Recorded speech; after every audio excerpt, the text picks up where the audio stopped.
डोंगराच्या पायथ्याशी एक छोटेसे गाव होते. या गावात एक जुनी, खोल आणि भीतीदायक विहीर होती. जवळजवळ 150 वर्षापूर्वीच. काही दगड निखळले होते. त्या विहिरीला छप्पर सारखे काहीतरी होते. त्यामुळे काळोख अधिक दाट होता. ती विहीर गावाच्या टोकाला आणि झाडाझुडपांच्या आड लपलेली होती. तिला चावीसारखा आकार होता. बाजूने दगडी पायऱ्या होत्या. लोक म्हणायचे, त्या विहिरीत काहीतरी आहे, पण कोणी उघडपणे बोलत नसे. सर्व गावकरी त्या विहिरीजवळ जायला घाबरत असे. गावात एक कुटुंब राहत होतं. आई, वडील आणि त्यांचा लहान मुलगा. तो मुलगा खूप जिज्ञासू होता. नवीन गोष्टी शोधायला त्याला आवडायचे.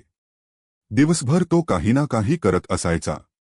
एके दिवशी खेळता खेळता तो गावाच्या टोकाला गेला आणि त्याला ती विहीर दिसली. ती विहीर खूप खोल होती. पाण्यावर अंधार पसरलेला. वरून खाली पाहिलं की स्वतःचं प्रतिबिंबही स्पष्ट दिसत नव्हतं. मुलाला थोडी भीती वाटली, पण उत्सुकता जास्त होती. तो हळूच जवळ गेला आणि खाली डोकावून पाहिले. अचानक त्याला वाटलं, कुणीतरी खाली हलतंय. तो घाबरून मागे सरकला, पण त्याला पुन्हा एकदा पाहण्याचा मोह झाला. या वेळेस त्याला स्पष्ट दिसलं, पाण्यात पायांवर काहीतरी सापासारखी सरपटत हलत होतं. जणू कुणीतरी त्याच्याकडे एकटक बघत आहे. तो घाबरून धावत घरी आला. घरी आल्यावर त्याने आईला सगळं सांगितलं. आईचा चेहरा अचानक बदलला. कपाळावर घाम फुटला आणि ती घाबरली. पण स्वतःला तिने सावरत म्हणाली, तिथे पुन्हा कधीच जाऊ नकोस. मुलाला काहीतरी गडबड वाटली, कारण आईने आधी कधीच असा राग किंवा भीती दाखवली नव्हती. रात्र झाली. तो झोपायला गेला, पण झोप येत नव्हती. त्याच्या डोक्यात सतत विहिरीचं चित्र फिरत होतं आणि ते हलणारं काहीतरी वेगळं होते. अचानक त्याला खिडकीतून बाहेर काहीतरी दिसलं. जणू कुणीतरी बाहेर उभं होतं आणि त्याला हाक मारत होतं, ये ये. तो मुलगा आता चांगलाच घाबरला होता, पण जणू काहीतरी त्याला खेचत होतं. तो पटकन उठला आणि घराच्या बाहेर गेला आणि नकळत त्या विहिरीकडे चालत गेला. रात्रीचा गडद अंधार वाढत होता. सगळीकडे शांतता. तो विहिरीजवळ पोहोचला आणि त्याने पुन्हा खाली पाहिलं. या वेळेस पाण्यात त्याचं प्रतिबिंब नव्हतं, तर एक दुसरा चेहरा होता. डोळे खोल, टोकदार दात, कुजलेले शरीर, डोक्यावर केस नाही, आणि तो त्याच्याकडे पाहत होता. अचानक त्या चेहऱ्याने हात वर केला. तो हात हळूहळू लांब होत होता, जणू तो मुलाला खाली बोलावत होता. मुलगा थरथर कापू लागला, पण त्याचे पाय जणू थांबत नव्हते.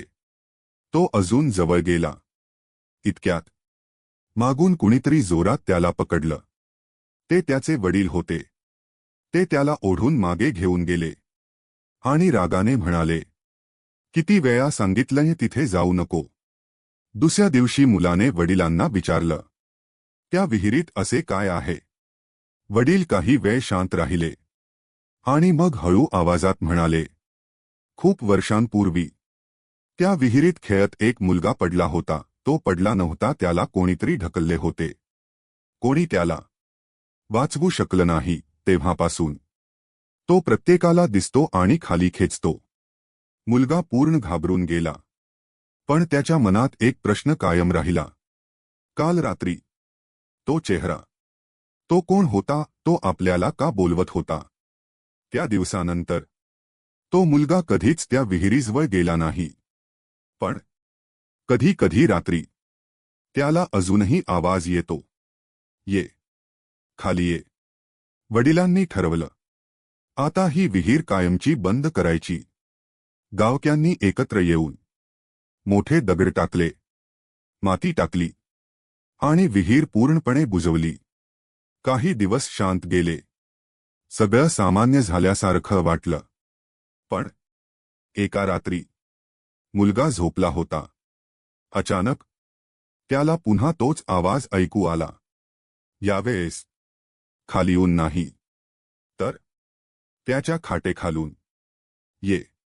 तो हळूच खाली पाहतो आणि त्याला दिसतं ओले हात हळूहळू बाहेर येत आहे.